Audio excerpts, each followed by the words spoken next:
Hey guys, how's it going? Hope you're doing well. My name is Crown, and today I'm going to read you some very interesting stories that I hope that you're gonna love. And now, without further ado, let's go!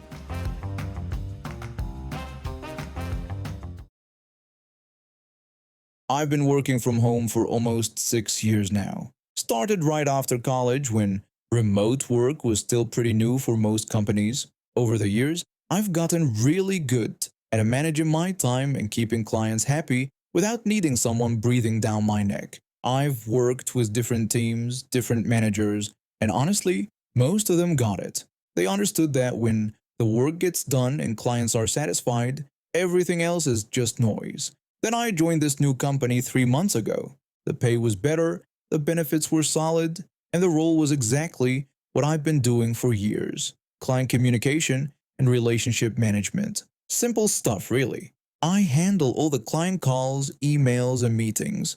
My job is to keep them happy and make sure their needs are met. That's it. My new team leader seemed nice enough during the interview process, but I could tell pretty quickly that he was one of those newly promoted types. You know the kind, still figuring out how to be a manager and trying way too hard to show everyone he's in charge. He'd send these long emails about team synergy and collaborative excellence that honestly made me cringe a little. The thing is, my role doesn't really require much interaction with him. I report my numbers, attend the monthly team meetings, and that's about it. The clients I work with don't even know he exists. I have direct relationships with them that I've been building since I started. So naturally, I don't spend much time in our team group chat unless someone needs something specific or tags me directly. Most of my co-workers use the chat for casual stuff throughout the day. They'll share memes, talk about what they had for lunch, complain about the weather, that sort of thing. It's not really my style. I prefer to keep work and personal separate, and honestly, I'm usually too busy actually working to chat about random stuff.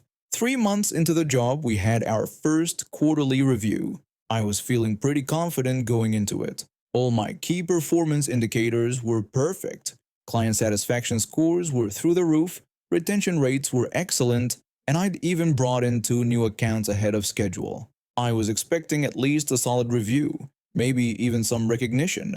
So imagine my surprise when my team leader docked points from my overall score because I wasn't engaging enough in team chat. Apparently, not saying good morning to everyone or joining in on random conversations throughout the day showed a lack of team spirit. I asked him how chat engagement factored into my performance when all my actual work metrics were perfect. He explained that being part of a team meant more than just doing individual tasks, and that he needed to see collaborative spirit. I pointed out that chat participation wasn't listed anywhere in the performance metrics and that I'd never been evaluated on it in 6 years of remote work. He told me things were different on his team and that he needed to know everyone was present and engaged. He said even a simple hello or goodbye would show I was part of the group. I tried explaining that I was engaged when it mattered, in meetings, on projects, whenever someone actually needed help with something work-related, but he wasn't having it. He made it clear that when I was on his team, I needed to participate in chat. He said it didn't have to be much, just showing up to say hello in the morning and goodbye at night to make an effort. I left that meeting pretty frustrated. The whole thing felt ridiculous, but I didn't want it affecting my reviews going forward. So I decided to give him exactly what he asked for. The next Monday morning, I logged into our team chat and typed my greeting in Korean. Then that evening, I said goodbye in Korean too. Tuesday was Spanish for both my morning and evening messages. Wednesday, I went with Greek for my daily greetings. At first, my team leader seemed to think it was pretty amusing. He commented that he liked the creative international flair. But then something interesting started happening. Other team members began joining in. The problem was most of them were using Google Translate. And well, anyone who's ever used automatic translation knows how that goes. One co-worker tried to say something about hoping everyone would have a great day in French, but it came out telling something about hoping everyone's grandmother would eat cheese. Another attempted a goodbye in Italian that somehow turned into a statement about being angry at furniture. Within a week, our chat was full of accidentally hilarious mistranslations. People were unintentionally saying things about wanting to fight dolphins in Portuguese or declaring their love for office supplies in German. It became this running joke where everyone tried to outdo each other with increasingly complex phrases that Google Translate absolutely butchered. The real problem started when some of these mangled translations began getting flagged by our company's content monitoring system. Apparently, one particularly bad translation had accidentally included some words that the system flagged inappropriate. Then another co-worker's attempt at saying goodbye in Dutch somehow triggered a security alert. That's when the general manager got involved. He asked someone to explain why our team chat was setting off content filters and why he was getting reports about inappropriate language in foreign languages. My team leader suddenly wasn't finding it so funny anymore. The next day, I got a direct message from him telling me the situation had gone far enough and asking me to stick to English greetings from now on. I reminded him that he'd said I needed to engage more in chat, and that's exactly what I was doing. He said I knew what he meant and that he just wanted normal hellos and goodbyes. I pointed out that I never agreed to limit myself to English and that he'd only said to participate more. He threatened that if I didn't stop, he would have to escalate the situation to the general manager. I told him to go ahead because I was following his instructions exactly. That was 3 weeks ago. Every morning I still post my greeting in whatever language I feel like using that day. Sometimes it's something common like French or Spanish. Other times I go with Finnish, Swahili, or Vietnamese. I've started including little cultural facts about each language too, which the team actually seems to enjoy learning about.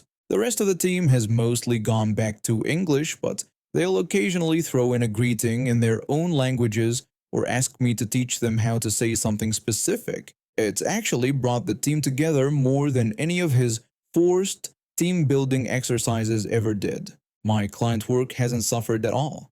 If anything, some of them have started asking about the different languages when they see my status updates, and it's become a nice conversation starter. It turns out a lot of people appreciate working with someone who has international interests. My team leader has been noticeably quieter in recent weeks. He hasn't brought up the chat engagement thing in our weekly check-ins, and I haven't heard anything from the general manager about escalating the situation. I'm still waiting for that big confrontation he threatened me with. Meanwhile, I continue to say good morning in Mandarin on Monday, Arabic on Tuesday, and whatever other language strikes my fancy. I'm thinking about doing some really obscure ones next week, maybe some Icelandic or Tagalog. After all, he did say I needed to show more team spirit. And what's more spirited than celebrating the beautiful diversity of human language? My performance review is coming up next month, and all my actual work metrics are still perfect. I'm curious to see if he'll dock me points for following his instructions too creatively, or if he's learned that maybe being more specific about expectations might save everyone some trouble in the future. I value friendship deeply. Maybe too deeply, looking back on it now. In high school, I wasn't the most social kid, so when I found my group of friends, I held onto them tight. We were a close bunch of 5 girls who did everything together. Among them, I was close with one friend, who I'll call my best friend. She was warm, funny, and we just clicked from day one. But there was another girl in our group who was best friends with my closest friend. Let's call her Karen because honestly, that's exactly what she turned out to be. From the beginning, I found Karen exhausting. Everything was always a drama with her. If someone didn't text back fast enough, it was a personal attack. If plans changed slightly, it was the end of the world. But I put up with her because she came as a package deal with my best friend. After finishing my undergraduate degree, I decided to pursue my master's in Rome. It was a big move and I was nervous about being so far from everyone I knew. My friends were supportive and we promised to stay in touch. For the first few months, everything seemed normal. We'd video chat regularly and I'd share stories about my new life in Italy. Then one day, my best friend and Karen told me they were planning a trip to Italy. I was over the moon. Finally, I get to see my friends and show them around my new home. They mentioned they were thinking of coming to Italy for 2 weeks and wanted to hang out with me. I told them that sounded amazing and asked when they were thinking of coming since I'd need to work around my class schedule. Karen said They were still figuring out the details and would let me know. I waited for weeks for them to give me their itinerary. I asked multiple times when they'd be in Rome and for how long, so I could plan accordingly. My classes were pretty intensive, but I was willing to skip a few if it meant spending quality time with my friends. The week before their trip, I finally got the truth. My best friend told me they'd be in Rome for 2 days, then they were doing a tour of the rest of Italy. I was confused and asked if I had misunderstood, since I thought they were staying in Rome to hang out with me. Karen told me they had never said that and were doing their own thing. I felt like I'd been punched in the gut. They had made it sound like this trip was about seeing me, but I was clearly just an afterthought. Still, I tried to make the best of those 2 days, but it stung. After finishing my master's, I moved to Japan for work. I got a position on the northernmost island, which was exciting but incredibly isolating. When my friends mentioned they had already booked a trip to Japan before I moved, I didn't expect them to change their plans for me. I told them I could fly down to Tokyo for a weekend to see them and asked which weekend would work. My best friend said that was perfect since they'd be in Tokyo the whole time, so any weekend should work. When their trip got closer, I started making arrangements to fly down from my northern island home. Then came another bombshell. Karen told me that actually the weekend I wanted to visit they were going to Universal Studios Japan in Osaka. I was confused and reminded them they had said they were staying in Tokyo the whole time. My best friend explained they had decided to add Osaka to the trip. The flight to Osaka would have cost me nearly double what Tokyo would have cost, plus the travel time would have eaten up most of my weekend.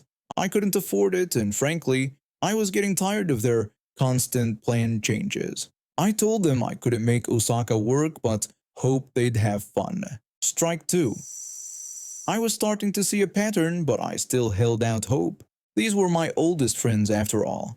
Maybe I was being too sensitive. Then in December, my best friend texted me with what seemed like genuine excitement. She told me that she and Karen were coming to Japan in April and were planning to visit Tokyo and Kyoto. This was perfect. I had recently moved to a prefecture right between Tokyo and Kyoto. I could actually be helpful this time. I told them it sounded amazing and offered to let them stay at my place for a few days.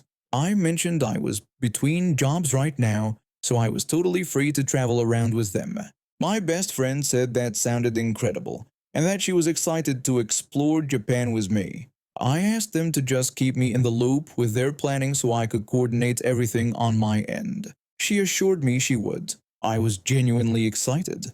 I even joked that I'd be an expert guide since I had some extended family visiting around the same time who also wanted to see Tokyo and Kyoto. Months went by. Nothing. I'd occasionally ask for updates, but I got vague responses about how they were still planning. Then one day, out of nowhere, Karen sent me a text saying they'd be staying with me for one night. One night? What happened to the several days we discussed? Before I could process this, my best friend texted me asking about tattoo coverings for onsen visits. I asked what was going on with the trip since I thought we were traveling together. My best friend told me they had already booked everything. I asked what she meant since I thought I was joining them. Karen responded with the dates they'd be in Kyoto. My best friend jumped in with an explanation that made my blood boil. She said she thought I didn't want to come because I had mentioned I was already going to Kyoto with my family. She added that the hotel they booked would cost me over $500 to add a room. I stared at my phone. I had never said I was going to Kyoto with my family. I had joked about becoming an expert guide, not about having conflicting plans. I told them I had never said I was going to Kyoto with my family and that this was the third time they had pulled this. My best friend asked what I meant by third time. I reminded them about Italy, the first Japan trip, and now this situation. I told them I was tired of being led on and that they were no longer welcome to stay at my house. The response came quickly. My best friend apologized and said she always tried to consider everyone's feelings. She claimed she genuinely thought I had other plans and wouldn't want to do Kyoto twice so close together. Karen added that they always tried to include me in their planning. I felt years of frustration boiling over. I had moved across the world twice, and each time my friends had dangled the possibility of visits only to leave me disappointed. I told them I was tired of being an afterthought, and that every time they planned something, they made it sound like I was included, then changed everything at the last minute. I immediately felt bad for snapping and sent another message. I apologized for reacting so harshly and explained that I missed them and it hurt when this kept happening. What came next was the final straw. Karen told me it wasn't their job to keep me from being lonely and claimed they always accounted for me in their plans. Always account for me? By consistently excluding me and changing plans without notice, by treating my home like a convenient hotel? I told them that if this was how they accounted for friends, I didn't want to be part of it anymore. That was the last message I sent them. I blocked both of them on social media and deleted their numbers. A few months later, I found out that their Japan trip had been a disaster. They had gotten lost multiple times without a local guide, overpaid for everything, and Karen had apparently thrown several public tantrums when things didn't go perfectly. They had also gotten into a huge fight with each other and barely spoke for the rest of their trip. I work double shifts at a manufacturing plant, and most of my free time goes to helping my sister raise her 5-year-old daughter. My sister has been on her own since her ex walked out 2 years ago. Work in retail just to keep the lights on. Being the uncle means I get to be the fun one while she handles the tough parenting stuff. This particular Saturday started like any other weekend. My niece had been pestering me all week about this new doll she saw in a commercial. She'd drawn pictures of it, talked about it during dinner, even dreamed about it according to my sister. I'd promised to take her shopping and she was practically bouncing off the walls with excitement. We headed to the big box store downtown around 12 p.m. The place was packed with weekend shoppers, kids running around while parents tried to wrangle them. My niece knew exactly where to go, dragging me straight to the toy section like she had a GPS built in.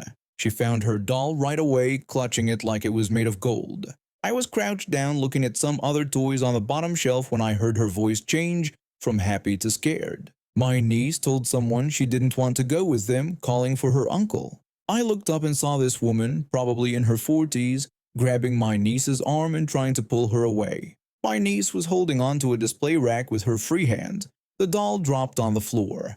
I asked the woman what she was doing, but she didn't even acknowledge me. She just kept tugging on my niece, who was starting to cry now. The woman told my niece they needed to go find her real mommy. I told the lady that was my niece and demanded she let go of her right now. She finally looked at me and I could see something wasn't right in her eyes. They had this wild, desperate look. Karen claimed the child was her daughter, saying someone had stolen her years ago and she finally found her. My niece was crying harder now, trying to pull away from this stranger. She kept calling for me, saying the woman was scaring her.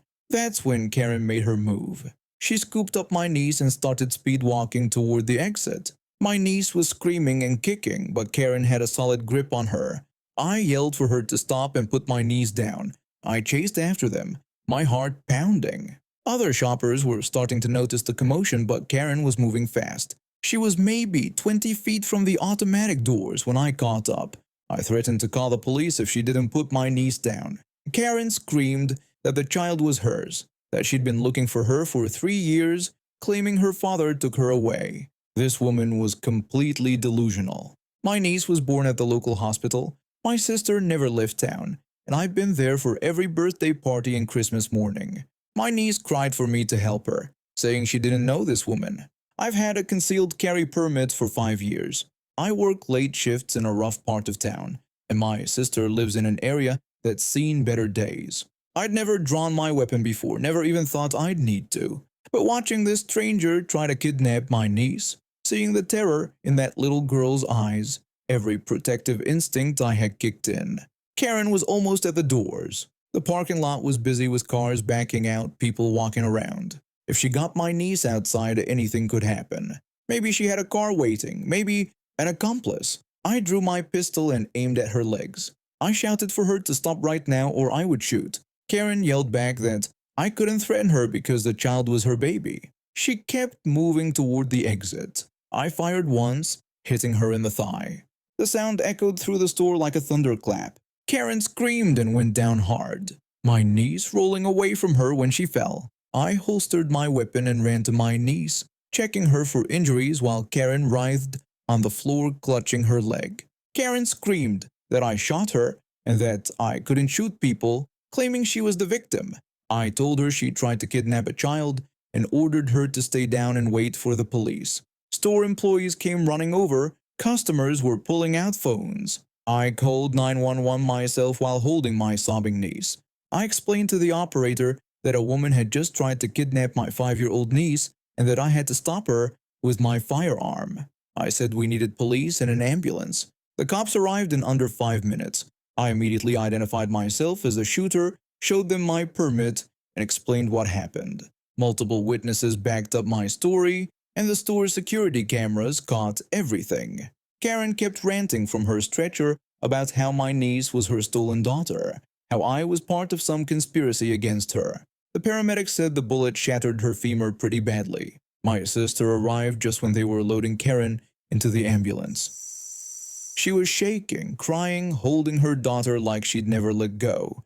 She thanked me through her tears, saying she couldn't imagine what would have happened if I wasn't there. The investigation revealed Karen had been doing this for months. She'd approached families in different stores, claiming various children were hers. She'd been banned from 3 other locations but kept showing up anyway. Store managers had called the police before, but she'd always left before they arrived. This time was different. This time she actually tried to take a child. During the trial, Karen's lawyer tried to paint me like I was trigger happy, said I should have tackled her instead of shooting. But the prosecutor pointed out that a grown woman overpowering a 180-pound man while carrying a struggling child wasn't realistic. The jury saw the security footage of her dragging my terrified niece toward the exit. Karen got 8 years for attempted kidnapping and child endangerment. The bullet did permanent damage to her leg, leaving her with a severe limp and chronic pain. Her lawyer tried to sue me for excessive force, but the case got thrown out immediately. My niece still talks about that day sometimes, but she's not traumatized by it. Kids are resilient. She knows her uncle protected her when a bad person tried to take her away. So I'm 22 and just graduated from college last month.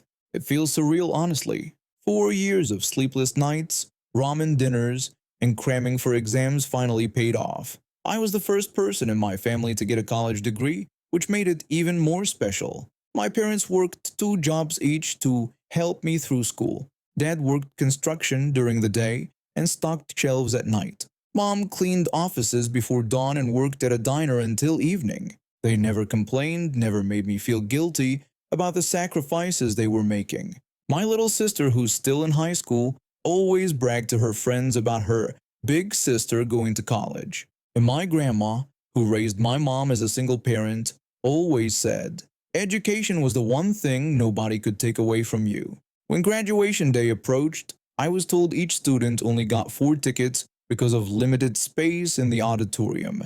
No exceptions. I didn't even have to think about who would get them. My parents, my sister, and my grandma. These were the people who believed in me when I didn't believe in myself. They deserved to be there more than anyone.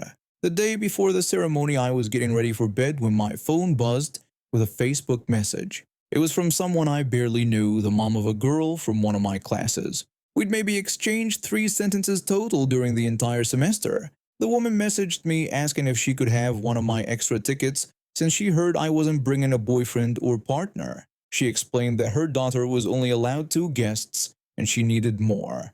I stared at the message for a minute. Extra tickets. Did she seriously think I had spare tickets lying around? I politely told her that all 4 of my tickets were already spoken for and that my parents, sister, and grandma would be attending. She wrote back calling me selfish for not sharing. She said I was young and would graduate again, but this might be her daughter's only time. Then she added that I should think about what kind of person I wanted to be. That message made my blood boil. What kind of person did I want to be? Certainly not someone who gave away seats meant for my family to some random woman I didn't even know. I replied that I wanted to be someone who celebrates with the people who raised me and supported me through everything. I told her my family had earned these seats. She left me on read after that. Good riddance. The morning of graduation arrived, and I was a bundle of nerves and excitement. I got to the auditorium early for rehearsal while my family found their seats. The ceremony was beautiful. When they called my name, I could hear my dad whistling and my grandma shouting about how that was her grandbaby from the crowd. My mom was crying happy tears, and my sister was taking pictures like she was the paparazzi. After the ceremony, we were all taking photos outside when I spotted Karen in the distance. She was coming out of a different building, the one where they set up the overflow room with a live stream for people who couldn't get tickets to the main event. My sister noticed me staring and asked what I was looking at. When my mom wondered why someone would be upset at a graduation, I explained the whole ticket situation to my family. My dad shook his head and said some people have no shame, asking how we'd ever miss our daughter's graduation for a stranger. My grandma told me I did right and that family comes first, always. When we walked past the overflow room, I could see other parents coming out looking disappointed. Apparently, Karen wasn't the only one who tried to guilt students into giving up their tickets, and apparently everyone else had the same response I did. My sister, who can be pretty savage when she wants to be, loudly announced when we walked by that she was so glad we got to see the ceremony in person because the live stream probably didn't capture how amazing it was. Karen definitely heard that because she shot us a dirty look. But honestly, I didn't care. We went out for a celebration dinner afterward, just the five of us. My parents kept talking about how proud they were. My grandma told everyone at the restaurant that her granddaughter just graduated college. My sister posted about 50 pictures on social media with captions about her genius big sister. Later that evening, I got another Facebook message, but this time it was from Karen's daughter. She apologized for her mom's behavior and said she had no right to ask me for tickets. She also congratulated me on graduating. That made me feel better. It reminded me that entitled parents don't always raise entitled kids. A few weeks later, I ran into Karen at the grocery store. She pretended not to see me, but I caught her staring when she thought I wasn't looking. I just smiled and continued shopping. I found out through mutual friends that she tried this same trick with at least 5 other students from my class. None of them gave in either. She ended up watching her daughter's graduation on a tiny phone screen in a crowded overflow room while everyone else's families got to witness the moment in person. My diploma is hanging on my wall now, right next to a photo from graduation day of me with my 4 favorite people in the world. My husband and I had our first baby 4 months ago. She is the light of our lives, but anyone with a newborn knows how exhausting those first few months can be. Between the sleepless nights, constant feedings, and figuring out this whole parenting thing, my husband and I hadn't had a proper date night since before she was born. Enter my mother-in-law. She's in her 60s and has always been the type of person who loves the idea of things more than the reality of them. Ever since our daughter was born, she'd been dropping hints about wanting to babysit. The hints got less and less subtle over time. It started innocently enough. She'd visit and gush about wanting to squeeze the baby all day and wishing she could take her home. Then it escalated to more direct requests. She'd comment on how tired we looked and suggest that she take the baby for an afternoon. When I politely declined, she'd remind me that she raised 3 kids and could handle 1 little baby. The thing is, my mother-in-law has a track record of ignoring instructions and doing whatever she thinks is best instead. When we were planning our wedding, she changed the flower arrangements without telling us because she thought roses would be prettier. During my pregnancy, she bought a crib for her house despite us repeatedly telling her we weren't comfortable with overnight visits yet. But she kept pushing. Every visit, every phone call, every text message somehow included a comment about babysitting.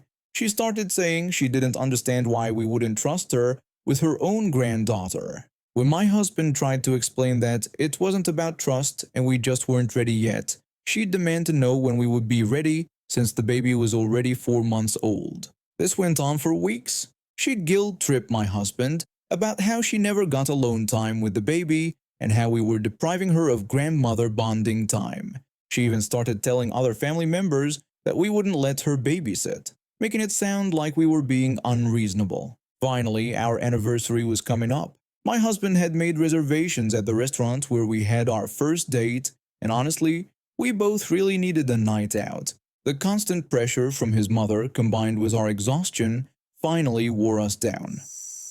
I suggested to my husband that maybe we should give her a chance and asked what was the worst that could happen in 3 hours. He asked if I was sure since he knew I'd been worried about it. I admitted that she was the grandmother and we did need a break, so we agreed to let her babysit for our anniversary dinner. I spent the entire morning preparing. I wrote out detailed instructions about feeding times, how to prepare the bottles, the bedtime routine, and emergency contacts. I showed her where everything was located and went over the baby's schedule twice. She brushed off my detailed instructions, saying she didn't need all that information since she'd done this before. She told me to just go have fun. I said that even though she had experience, every baby was different and asked her to please follow the schedule. She agreed and told me not to worry about anything. We left at 6:30 for our 7 o'clock reservation. I was nervous but trying to stay positive. My husband kept reassuring me that everything would be fine. We just ordered our appetizers when my phone buzzed with a text message. It was 7:15. The message asked when we were picking up the baby because she'd been crying and my mother-in-law hadn't had a moment to sit down. I stared at my phone. It had been 45 minutes. 45 minutes. I texted back asking if everything was okay and reminding her we'd be home around 9:30 like we discussed. My husband looked concerned when he saw my expression. I told him his mother was already asking when we were coming home. Before he could respond, my phone rang. It was her. She told me I needed to come home soon because this was much harder than she expected. When I asked what was happening and if the baby was okay, she said the baby was fine but wouldn't stop crying.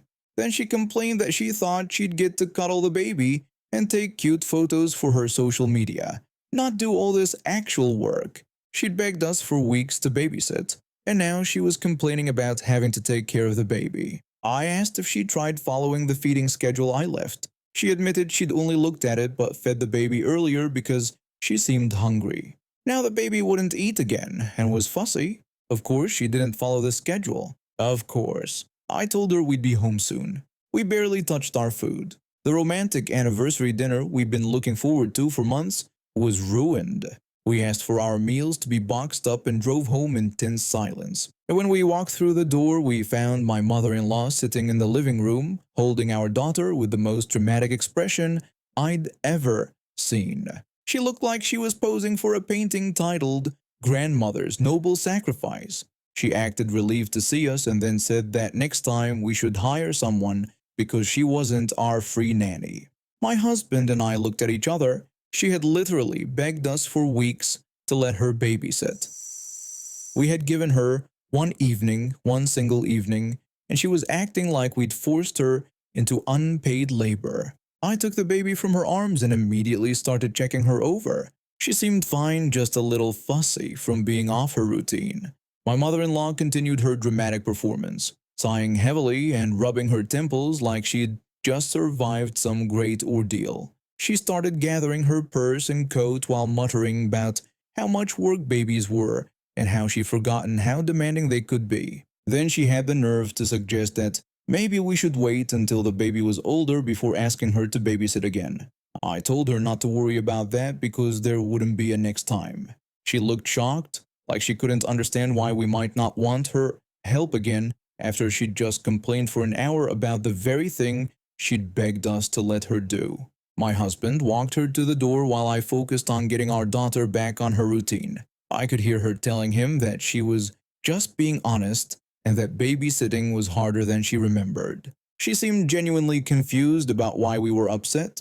After she left, my husband and I sat on the couch with our daughter between us, eating our lukewarm anniversary dinner straight from the takeout containers. It wasn't the romantic evening we'd planned, but at least we were together. We talked about what had happened and agreed that our instincts had been right from the beginning. My mother-in-law wanted all the fun parts of being a grandmother with none of the actual responsibility. She wanted cute photos and cuddles, but the moment real caregiving was required, she was ready to throw in the towel. The frustrating part wasn't even that she couldn't handle a few hours with the baby. It was her complete lack of self-awareness about the situation. She had pressured us for weeks ignored our concerns, dismissed our instructions, and then acted like we were the unreasonable ones for expecting her to actually babysit.